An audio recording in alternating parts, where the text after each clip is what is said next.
इब्राहिम वृद्ध था और उसकी आयु बहुत थी और यहोवा ने सब बातों में उसको आशीष दी थी। सो इब्राहिम ने अपने उस दास से, जो उसके घर में पुर्निया और उसकी सारी संपत्ति पर अधिकारी था, कहा, अपना हाथ मेरी जान के नीचे रख और मुझसे आकाश और पृथ्वी के परमेश्वर यहोवा की इस विषय में शपथ खा कि तू मेरे पुत्र के लिए कनानियों की लड़कियों में से जिनके बीच में रहता हूँ किसी को न ले आएगा, परंतु तू मेरे देश में मेरे ही कुटुंबियों के पास जाकर मेरे पुत्र इसहाक के लिए एक पत्नी ले आएगा। दास ने उससे कहा, कदाचित वह स्त्री इस देश में मेरे साथ आना न चाहे, तो क्या मुझे तेरे पुत्र को उस देश में जहाँ से तू आया है ले जाना पड़ेगा? इब्राहिम ने उससे कहा, चौकस रह, मेरे पुत्र को वहाँ कभी न ले जाना। स्वर्ग का परमेश्वर यहोवा, जिसने मुझे मेरे पिता के घर से और मेरी जन्मभूमि से ले आकर मुझसे शपथ खाकर कहा कि मैं ये देश तेरे वंश को दूंगा, वही अपना दूत तेरे आगे आगे भेजेगा कि तू मेरे पुत्र के लिए वहाँ से एक स्त्री ले आए। और यदि वह स्त्री तेरे साथ आना न चाहे तब तो तू मेरी इस शपथ से छूट जाएगा, पर मेरे पुत्र को वहाँ न ले जाना। तब उस दास ने अपने स्वामी इब्राहिम की जान के नीचे अपना हाथ रखकर उससे इसी विषय की शपथ खाई। तब वह दास अपने स्वामी के ऊँटों में से 10 ऊँट छांट कर उसके सब उत्तम उत्तम पदार्थों में से कुछ कुछ लेकर चला और मेसोपोटामिया में नाहोर के नगर के पास पहुंचा। और उसने ऊँटों को नगर के बाहर एक कुएं के पास बैठाया। वह संध्या का समय था, जिस समय स्त्रियां जल भरने के लिए निकलती हैं। सो वह कहने लगा, हे मेरे स्वामी इब्राहिम के परमेश्वर यहोवा, आज मेरे कार्य को सिद्ध कर और मेरे स्वामी इब्राहिम पर करुणा कर। देख, मैं जल के इस सोते के पास खड़ा हूँ और नगरवासियों की बेटियां जल भरने के लिए निकली आती हैं। सो ऐसा होने दे कि जिस कन्या से मैं कहूँ कि अपना घड़ा मेरी ओर झुका कि मैं पीऊँ, और वह कहे कि ले पी ले, पीछे मैं तेरे ऊँटों को भी पिलाऊंगी, सो वही हो जैसे तूने अपने दास इसहाक के लिए ठहराया हो। इसी रीति मैं जान लूंगा कि तूने मेरे स्वामी पर करुणा की है। और ऐसा हुआ कि जब वह कह ही रहा था कि रिबका, जो इब्राहिम के भाई नाहोर के जन्माए मिल्का के पुत्र बतूएल की बेटी थी, वह कंधे पर घड़ा लिए हुए आई। वह अति सुंदर और कुमारी थी और किसी पुरुष का मुंह न देखा था। वह कुएं में सोते के पास उतर गई और अपना घड़ा भर के फिर ऊपर आई। तब वह दास उससे भेंट करने को दौड़ा और कहा, अपने घड़े में से थोड़ा पानी मुझे पिला दे। उसने कहा, हे मेरे प्रभु, ले पी ले, और उसने फुर्ती से घड़ा उतारकर हाथ में ले लिए उसको पिला दिया। जब वह उसको पिला चुकी तब कहा, मैं तेरे ऊँटों के लिए भी तब तक पानी भर भर लाऊंगी जब तक वे पी न चुके। तब वह फुर्ती से अपने घड़े का जल हौदे में उंडेल कर फिर कुएं पर भरने को दौड़ गई और उसके सब ऊँटों के लिए पानी भर दिया। और वह पुरुष उसकी ओर चुपचाप अचंभे के साथ ताकता हुआ ये सोचता था कि यहोवा ने मेरी यात्रा को सफल किया है कि नहीं। जब ऊँट पी चुके तब उस पुरुष ने 8 तोले सोने का एक नग निकाल कर उसको दिया और 10 तोले सोने के कंगन उसके हाथों में पहना दिए और पूछा, तू किसकी बेटी है? यह मुझको बता दे, क्या तेरे पिता के घर में हमारे टिकने के लिए स्थान है? उसने उत्तर दिया, मैं तो नाहोर के जन्माए मिल्का के पुत्र बतूएल की बेटी हूँ। फिर उसने उससे कहा, हमारे यहाँ पुआल और चारा बहुत है और टिकने के लिए स्थान भी है। तब उस पुरुष ने सिर झुकाकर यहोवा को दंडवत करके कहा, धन्य है मेरे स्वामी इब्राहिम का परमेश्वर यहोवा कि उसने अपनी करुणा और सच्चाई को मेरे स्वामी पर से हटा नहीं लिया। यहोवा ने मुझको ठीक मार्ग पर चलाकर मेरे स्वामी के भाई बंधुओं के घर पर पहुंचा दिया है। और उस कन्या ने दौड़कर अपनी माता के घर में ये सारा वृतांत कह सुनाया। तब लाबान, जो रिबका का भाई था, सो बाहर कुएं के निकट उस पुरुष के पास दौड़ा गया।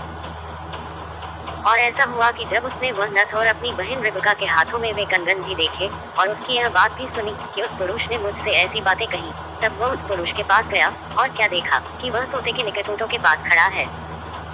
उसने कहा, हे यहोवा की ओर से धन्य पुरुष, भीतर आ, तू क्यों बाहर खड़ा है? मैंने घर को और ऊँटों के लिए भी स्थान तैयार किया है। और वह पुरुष घर में गया और लाबान ने ऊँटों की काठियाँ खोलकर पुआल और चारा दिया और उसके संगी जनों के पाँव धोने को जल दिया। तब इब्राहिम के दास के आगे जलपान के लिए कुछ रखा गया, पर उसने कहा, मैं जब तक अपना प्रयोजन न कह दूं तब तक कुछ न खाऊंगा। लाबान ने कहा, कह दे। तब उसने कहा, मैं तो इब्राहिम का दास हूँ और यहोवा ने मेरे स्वामी को बड़ी आशीष दी है, सो वह महान पुरुष हो गया है। और उसने उसको भेड़ बकरी, गाय बैल, सोना रूपा, दास दासियां, ऊँट और गदहे दिए हैं।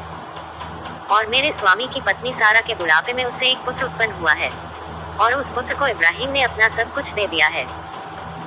और मेरे स्वामी ने मुझे ये शपथ खिलाई कि मैं उसके पुत्र के लिए कनानियों की लड़कियों में से जिनके देश में वह रहता है कोई स्त्री न ले आऊंगा। मैं उसके पिता के घर और कुल के लोगों के पास जाकर उसके पुत्र के लिए एक स्त्री ले आऊंगा। तब मैंने अपने स्वामी से कहा, कदाचित वह स्त्री मेरे पीछे न आए।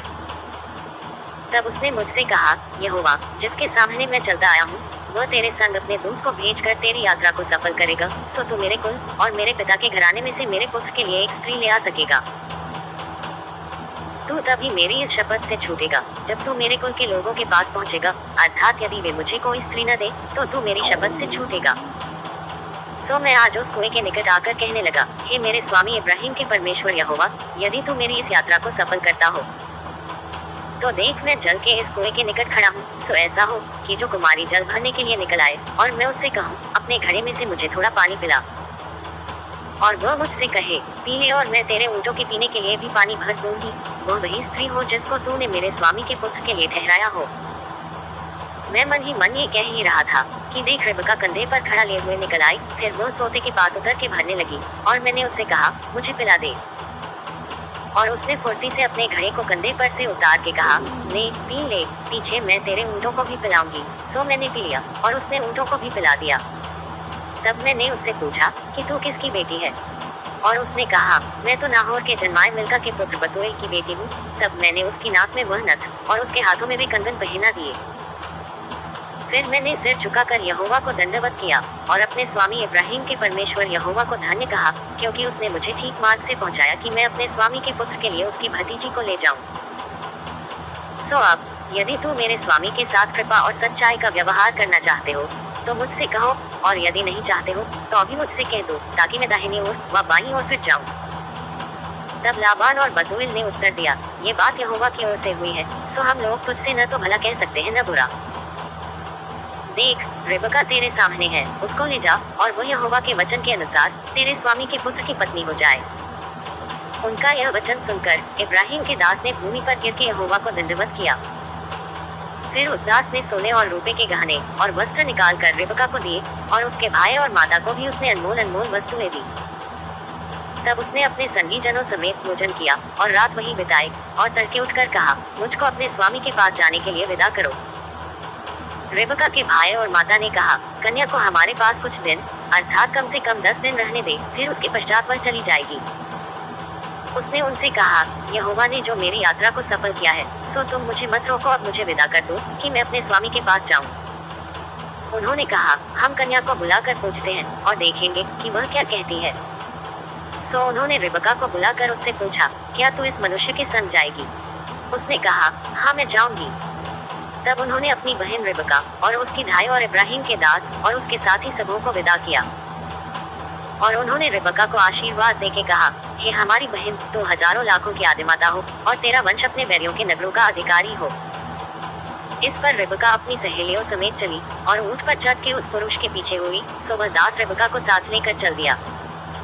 इसहाक जो दक्षिण देश में रहता था, सो लहरोई नाम कुएं से होकर चला आता था, और सांझ के समय वह मैदान में ध्यान करने के लिए निकला था, और उसने आंखें उठाकर क्या देखा कि ऊँट चले आ रहे हैं। और रिबका ने भी आंख उठाकर इसहाक को देखा, और देखते ही ऊँट पर से उतर पड़ी। तब उसने दास से पूछा, जो पुरुष मैदान पर हमसे मिलने को चला आता है, सो कौन है? दास ने कहा, वो तो मेरा स्वामी है। तब रिबका ने घूंघट लेकर अपने मुंह को ढांप लिया, और दास ने इसहाक से अपना सारा वृतांत वर्णन किया। तब इसहाक रिबका को अपनी माता सारा के तंबू में ले आया और उसको ब्याह कर उससे प्रेम किया, और इसहाक को माता की मृत्यु के पश्चात शांति हुई।